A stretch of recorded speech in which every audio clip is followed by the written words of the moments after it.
Hey everybody, it's Chris. If you're a sports fan like me, or you're just a fan of a great story, you gotta check out Pressbox Access, a sports history podcast hosted by Todd Jones.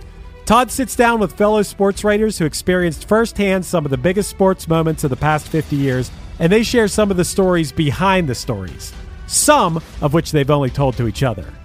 What I personally love are the wild stories that you might not hear so much about on SportsCenter over the years.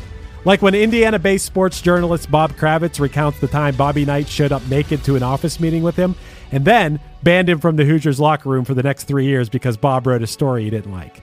Or when Alexander Wolf tells the story about going out on the town in Chicago with Dennis Rodman and Carmen Electra in the middle of a Bulls playoff series. Or when Dan Wetzel talks about what it was like to be in the media room when Temple basketball coach John Chaney stormed into UMass coach John Calipari's press conference after a game and threatened to kill him. These wild and fun stories, paired with stories about real sports greatness, you know, like the 1970s Steelers being the greatest NFL dynasty ever, or the legendary rivalry between Larry Bird and Magic Johnson, and even the impact of protests for social justice issues in sports, make Pressbox Access a show you should check out. Pressbox Access is part of the Evergreen Podcast family, and it's available all the places you get your pods, and you can also find Pressbox Access on YouTube. Go check it out. Pulling up to Mickey D's just for drinks? Oh yeah, that's me. Nothing extra, just perfection and a straw. Coming in hot for the coldest cups on the block. Because there are drinks. Then there are drinks from McDonald's. Mix things up with any size lemonade or sweet tea for $1.49. Perfect with our classic fries. Price and participation may vary. Cannot be combined with any other offer. Ba-da-ba-ba-ba. Judy was boring. Hello. Then Judy discovered ChumbaCasino.com. It's my little escape. Now Judy's the life of the party. Oh, baby, mama's bringing home the bacon. Whoa, take it easy, Judy. The Chumba life is for everybody. So go to ChumbaCasino.com and play over 100 casino-style games. Join today and play for free for your chance to redeem some serious prizes. ChumbaCasino.com. No purchase necessary. Void where prohibited by law. 18 plus terms and conditions apply. See website for details. Chris, the Elite Eight have now become the Final Four. Oh boy. It's some big matchups that we had going into the this final matchup, these Final Four. So let's get right to it. This is what people are here. They're excited for. I'd say the biggest matchup and the tightest race was Green Day Basket Case against Weezer Buddy Holly. This was the one where I thought whoever emerged from this will win it all. I know I cast my ballot. I'm interested to hear who you cast your ballot for, Matt. I went with Green Day on this one. The Dookie album's very important to me. Probably more important to me than the Blue album in the grand scheme. How about you? Who did you cast your ballot for? Oh, it was a tough decision. I also went Green Day on this one. Well, I think the audience did as well. 53% to 47%. Close. So pretty damn close. Oh, I forgot to mention 144 votes that came in this week for these. That is 30 more votes than last week. So these are getting more and more popular every week. I love how people, despite what it says straight up when I make the posts about voting and Point stuff. out that none of them are one-hit wonders. Yeah. Like, do you know how to read? Read what it is. It's 1994 singles. This has nothing to do with one-hit wonders. We're a music podcast first, a one-hit wonder podcast second, as far as I'm concerned. We're allowed to talk about whatever we want on this podcast. Listen. Yes, we do a weekly episode about a one-hit wonder, but hey, sometimes we're allowed to talk about other things too. Exactly. And speaking of talking about other things, man, this was another tough matchup. We had the Beastie Boys Sabotage against Beck Loser. You know, I know that I cast my vote for Sabotage, but I could see the people voting leaning Loser. I think I voted Loser on this one. Just because in my mind, there is no song that defines 1994 to me like the song Loser. Like that song just captures Gen X in a single song. Both of them, I think, have like Beastie Boys Sabotage is the iconic music video, but Beck Loser is one of my favorite music videos of all time because it's so strange and so low budget. And like we could have made the Beck Loser video. Like there was something that was like cool and inspirational about like seeing like a dude who wasn't very attractive, wasn't very talented at rapping. The song is simple as hell. The video is cheap as hell. And somehow it was like a juggernaut song on MTV. Like there was something so cool about it to me. I don't know, man. I think Beck was a little bit of a 90s cutie. You're saying he's not attractive, but I think he's like the most 90s guy ever, and maybe that was attractive to a lot of people. That is fair. Well, people leaned more your way than mine. 64% on the Beastie Boys, 36% to Beck. Wow. Yeah. I wasn't expecting that big of a landslide. The fact that it was that big of a landslide in a contest where I thought it would be a lot closer makes me wonder if Beastie Boys could upset Green Day. Well, I'll tell you this right now. That's not even the biggest upset of these four matchups. Oh, boy. So that means, though, that in that quadrant of the Final Four, we have Green Day Basket Case versus Beastie Boys Sabotage to go to the finals. I mean, common sense to me says Green Day.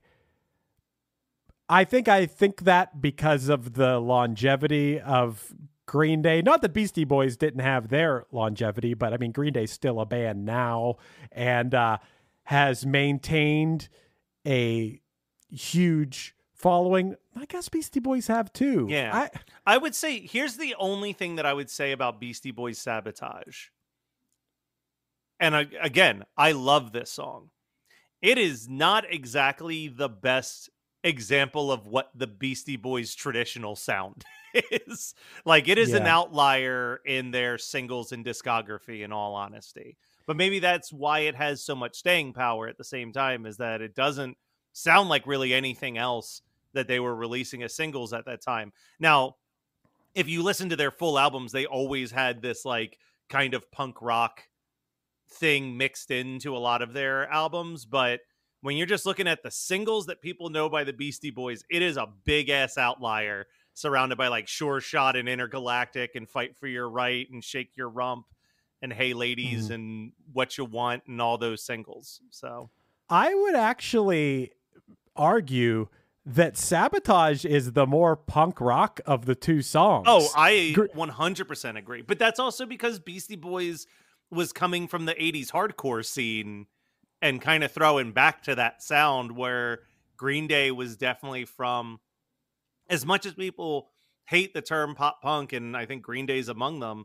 like, you can't deny that Lookout Records was way more of a pop punk sound than a hardcore punk sound with the bands that they were signing. They just cut their teeth in a more poppy version of punk. Yeah, and when you listen to Dookie, it's definitely a very slick production. It sounds great. It still sounds great today, whereas the recording of Sabotage, there's certain aspects of it that are pretty raw, or at least sounds pretty raw, even if that was somewhat manufactured in the studio or something. Just the vocal delivery, the fact that the whole song is one chord. Yeah, well, you know, so here's two things I'll say. First of all, I've said this a million times, Insomniac is my favorite Green Day album, and a large chunk of it is that it's probably the most raw punk rock sound that they ever got in a recording, because they were clearly very pissed off at the time they were making that album. But also, I believe that Ill Communications was the second album that the Beastie Boys produced in their little home studio. So maybe that isn't an intentionally raw sounding thing, but it's, you know, three dudes still feeling their way out through self-production. Okay. I didn't know much about the making, or I should say, I don't know anything about the making of Ill Communication. So, if you look through, the book for Ill Communications, like the CD book or whatever, it's a lot of pictures of them in this very makeshift small studio, because I think that that's where they did Check Your Head and Ill Communications were literally like they built a little studio for themselves to like record and do stuff with. I like that you make it plural, like what I call Walmart. I call Walmart Walmarts. Yeah. I like that you call it Ill Communications. Yeah, Ill Communication. All right. So let's go to the next side of this.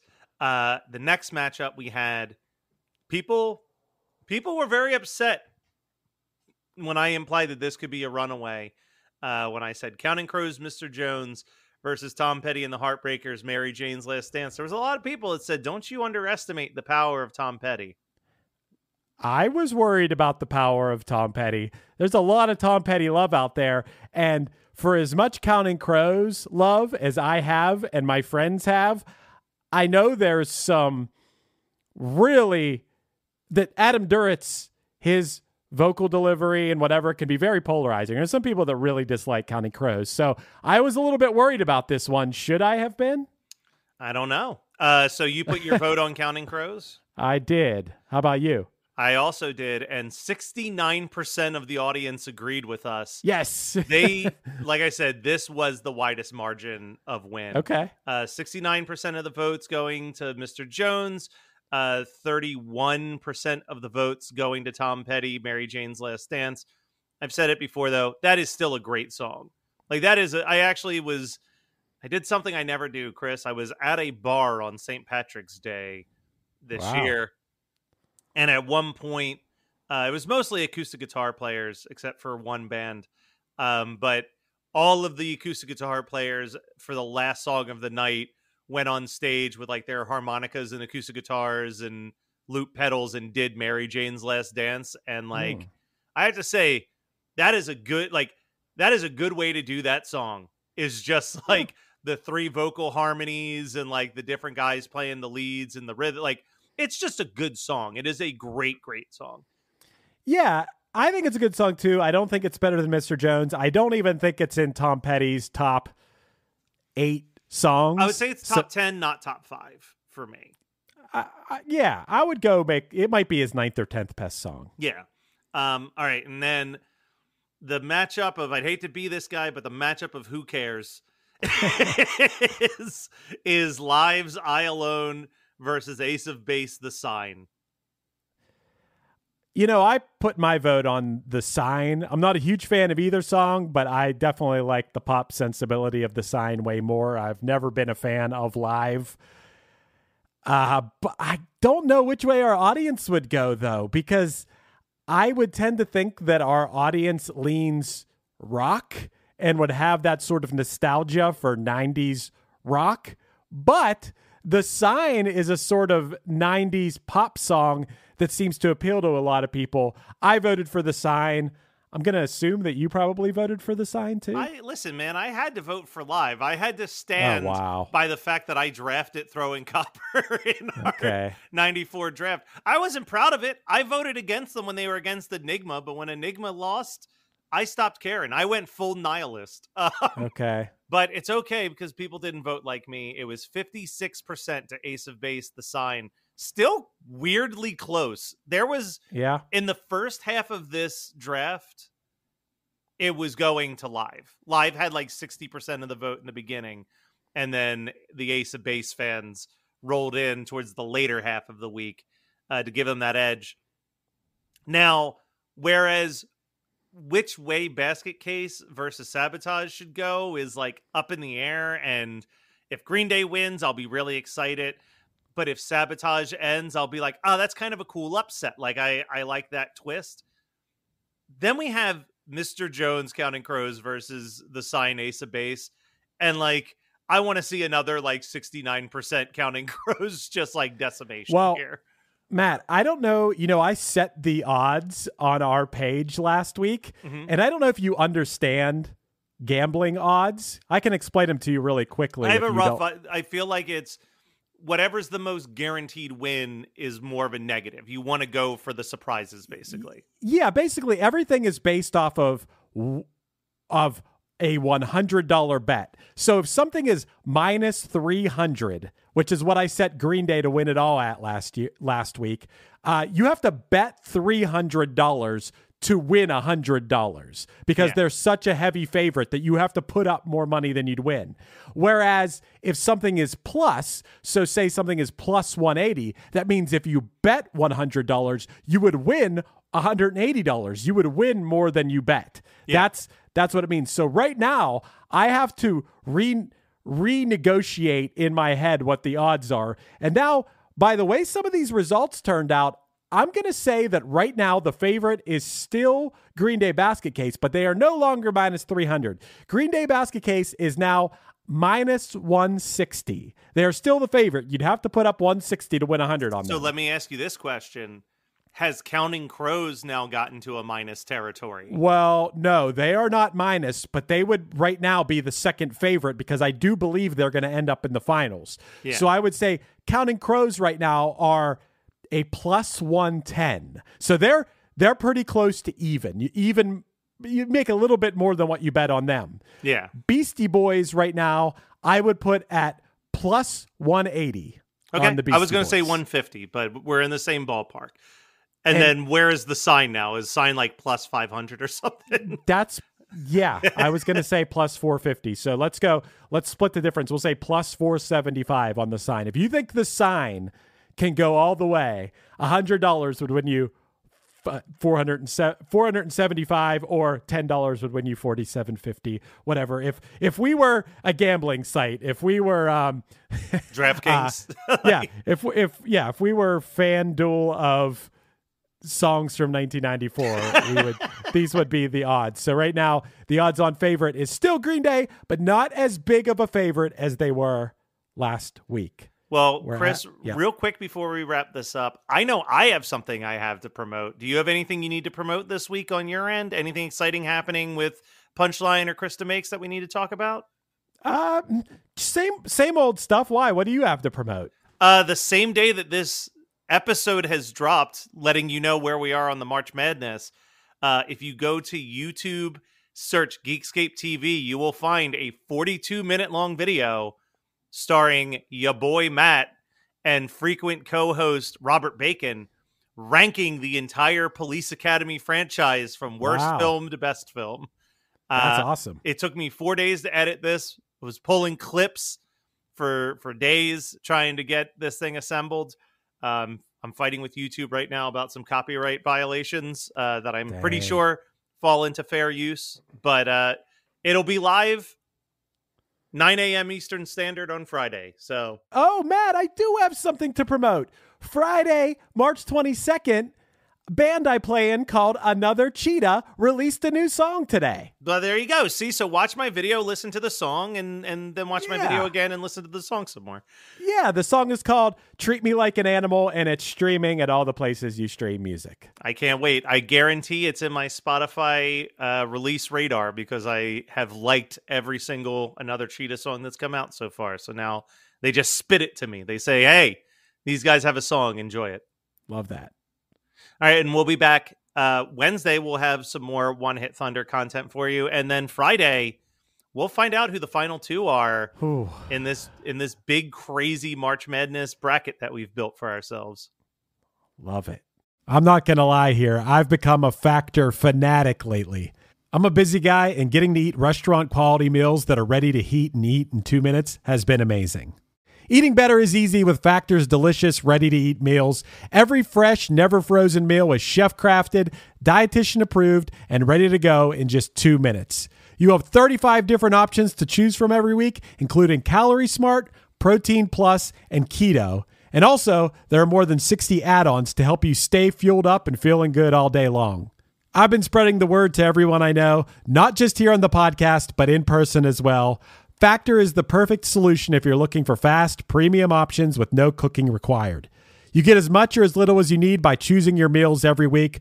Plus, you can pause or reschedule your deliveries anytime. And the math doesn't lie. Factor is less expensive than takeout. Plus, considering every meal is dietitian approved, it's also nutritious and delicious. So what are you waiting for? Get started today by heading to factormeals.com/onehit50 and use the code ONEHIT50 to get 50% off. That's code ONEHIT50, the words one hit and the number 50, that is, at factormeals.com/onehit50 to get 50% off. Hey guys, it is Ryan. I'm not sure if you know this about me, but I'm a bit of a fun fanatic when I can. I like to work, but I like fun too. It's a thing. And now the truth is out there. I can tell you about my favorite place to have fun. Chumba Casino. They have hundreds of social casino style games to choose from with new games released each week. You can play for free anytime, anywhere. And each day brings a new chance to collect daily bonuses. So join me in the fun. Sign up now at ChumbaCasino.com. No purchase necessary. VGW Group. Void where prohibited by law. See terms and conditions. 18+. Hey, this is Scott from Fly on the Call. Each week I speak to a different musician, whether they're in an established band like Silverstein or the Wonder Years, or a band on the rise like Spanish Love Songs, Origami Angel, or Meet Me at the Altar. We discuss music and lyrics, the successes and challenges of being in a band, and more, as we get to the core of each artist. The show features musicians of diverse genres and backgrounds, so there's always a chance I'll be talking to your new favorite band. Listen and subscribe at soundtalentmedia.com.